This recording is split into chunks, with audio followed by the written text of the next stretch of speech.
To achieve peace in Ukraine and protect itself from the Russian threat, Europe needs to increase its defense spending. This was the statement made by the President of France after an emergency summit of European leaders in Paris. We are convinced that Europeans must invest better, more, and together in their security and defense, both for today and for the future. Work will continue based on the European Commission's proposals, both in supporting Ukraine and in developing and investing in our defense. Emmanuel Macron, President of France, on social media X.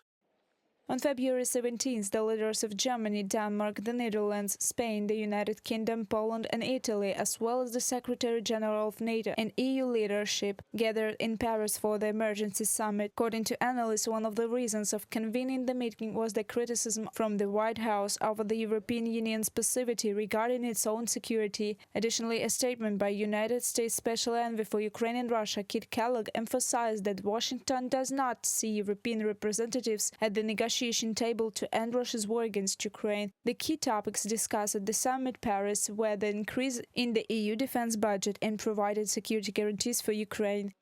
I think the most important thing about this meeting tonight is the need for all of us to step up when it comes to our spendings on defense. Russia is not only a threat against Ukraine, but all of us.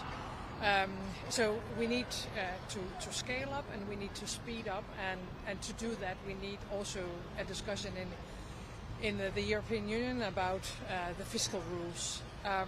Then of course we had a long discussion about Ukraine, and what I would like to say now, and it maybe sounds a bit strange, but a ceasefire is not it's not automatically peace. And it's not automatically long-lasting peace. So we really have to ensure that Ukraine have the best possible outcome of negotiations whenever they start, but also starting point. And that means more donations and more weapons right now. During the meeting, European leaders confirmed changes to the EU fiscal rules, announced the Prime Minister of Poland, Donald Tusk. According to him, this measure would allow EU countries to significantly increase defense investments.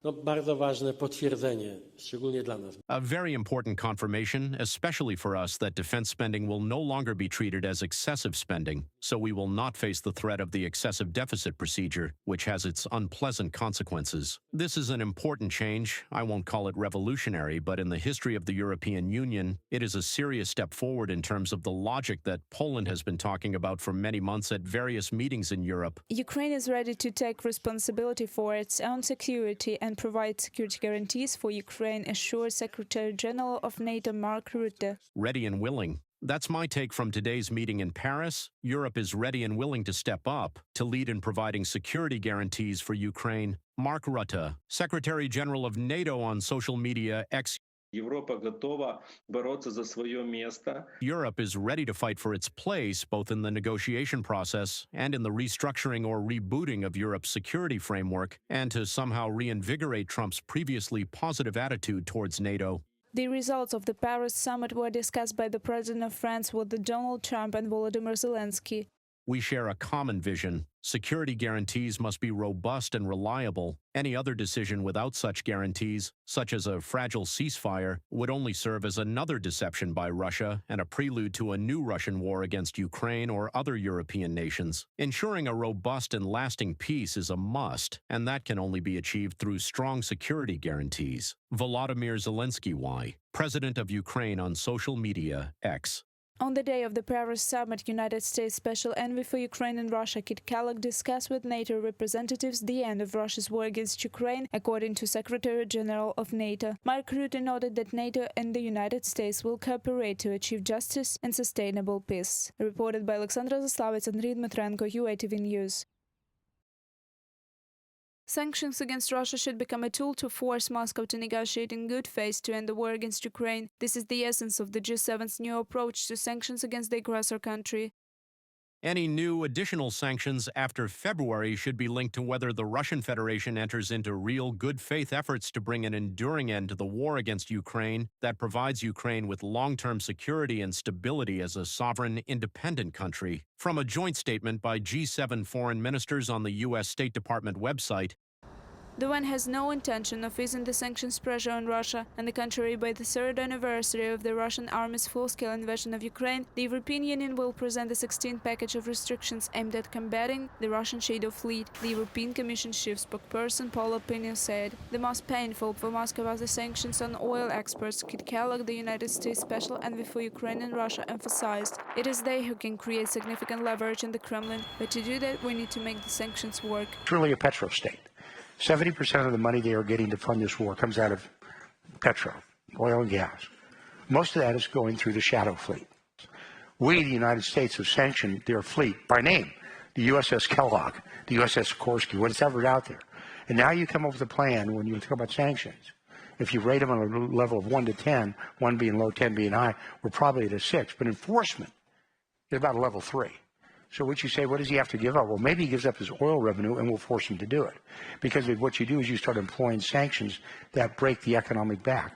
Ukrainian President Volodymyr Zelensky has discussed the strengthening of sanctions against Russia with President of Finland Alexander Stubb and Prime Minister of Sweden Ulf Kristersson. Stockholm plans to expand the list of restrictions in the oil and gas sector. Minister for Foreign Affairs of Sweden said, "I have always said that it is more important to look at what the US does rather than what it says. Now I see that they are imposing sanctions on Russia and discussing new restrictions on the Russian Federation. Sweden will always push this with the EU. Increase sanctions to hit the Russian military economy. We know the restrictions are working, even though the Kremlin is trying to show a different picture of its economy. Hopefully we will see much tougher bans against liquid petroleum gas in the next package of sanctions and a significant expansion of restrictions in general."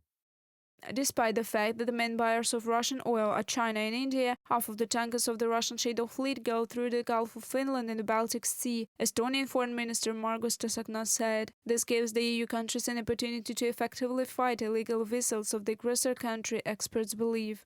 It will be difficult for Russia to manipulate the situation and declare some kind of escalation because nominally these ships are registered to offshore companies somewhere in the United Arab Emirates or on some island states, and Russia denies owning these tankers. Therefore, Russia cannot declare their arrest as an attack against its sovereignty, so here the EU countries have their hands completely free to do whatever they want with these tankers, as long as they have the political will to do so.